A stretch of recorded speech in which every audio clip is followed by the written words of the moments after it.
नमस्कार, हम प्रियांशु सिंह और आप सब देख रहा बनी टॉप 10 भोजपुरी। और आज आप सबके बीच में लेकर आ गई बनी 8 तारीख के शाम के 5 बड़ी खबर जो जुड़ल बटे हमनी के भोजपुरी इंडस्ट्री के सुपरस्टार के तरफ से। तो वीडियो के शुरू से लेकर अंत तक देखत रही। वहीं बढ़ जाओ सबसे पहल का खबर की ओर। तो सबसे पहल का खबर निकल के आ रहा बटे दबंग स्टार खेसारी लाल यादव जी की तरफ से। आप सबके बता दी कि खेसारी लाल यादव जी के 10 तारीख के सुबह 6:30 बजे एक गाना आ रहा बटे जो गाना के बोल बा दूगो बियर मंगा के पी ले हम। जी आप सबके बता दी कि गाना के लिखले बने विजय चौहान, वहीं पे संगीत दिले बने आर्या शर्मा। और ई जो गाना बाटे एंगल म्यूजिक से 10 तारीख के सुबह 6:30 बजे आप सबके बीच में रिलीज कर दो जाई। वहीं आप सबके बता दी कि आज खेसारी लाल यादव जी के गाना डुक्रेशन जो रिलीज हुई रहे जो मात्र 9 घंटा में ही 1 मिलियन व्यू क्रॉस कर चुकल बाटे।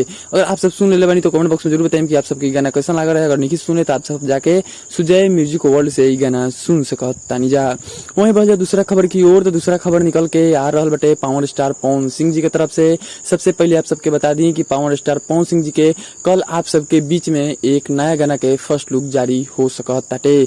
जी आप सबके कंफर्म नहीं, लेकिन परसों आप सबके उनकर एक नया गाना के फर्स्ट लुक देखे के मिल जाई। लेकिन ऐसा बतावल जा रहा बा कि कल ही उनकर फर्स्ट लुक जारी होखे वाला बाटे। वहीं आप सबके बता दी कि आज पावर स्टार पवन सिंह जी के भी एक गाना रिलीज भी रहे जो गाना के बोलबा मजनुआ पिटाता जो कि 8 घंटा में 1 मिलियन व्यू क्रॉस इहो कर चुकल बाटे। और जबरदस्त सैड सॉन्ग बाटे जो पब्लिक बहुत ही अच्छा रिस्पांस दे रहा बाने ई गाना पे।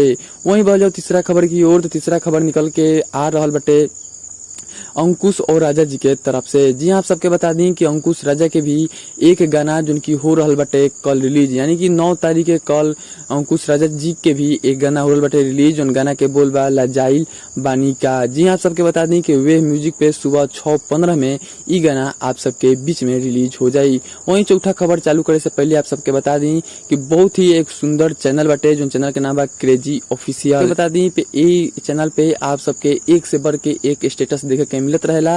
हिंदी से लेके भोजपुरी सब आप सबके ई चैनल पे स्टेटस देखे के मिली। तो आप सब जाए डिस्क्रिप्शन में फर्स्ट लिंक दे दिले बानी, वजह से क्लिक करके ई चैनल के सब्सक्राइब कर ली। बहुत ही अच्छा चैनल बाटे और ए पे आप सब शॉर्ट वीडियो देखत रही। वहीं बढ़ जब चौथा खबर की ओर। तो चौथा खबर निकल के आ रहा बटे रितेश पांडे जी के तरफ से। जी आप सबके बता दी कि रितेश पांडे जी के गाना पूर्वी बयरिया जो कि ट्रेंडिंग नंबर 1 पे ट्रेंड कर रहा बटे म्यूजिक सेक्शन में। वहीं आप सबके बता दी कि गाना पर लिखल बा भोजपुरी इतिहास में सबसे ज्यादा दिन तक ट्रेंडिंग में रहने वाला गाना। लेकिन ऐसा नहीं है, सबसे ज्यादा दिन तक खेसारी लाल यादव जी के गाना रहे जो कोरोना पे गईले रहन उ गाना सबसे ज्यादा रहे। लेकिन ई जो गाना बाटे अच्छा बाटे, इहो ट्रेंडिंग में बहुत दिन से बाटे। लेकिन ई भोजपुरी के पहले गाना ना हो जो इतना दिन तक ट्रेंडिंग में रहे। वहीं बढ़ जाओ पांचवा और आखिरी खबर की ओर। तो पांचवा और आखिरी खबर निकल के आ रहा बटे गोलू गोल्ड, वहीं पे प्रियंका भास्कर के तरफ से।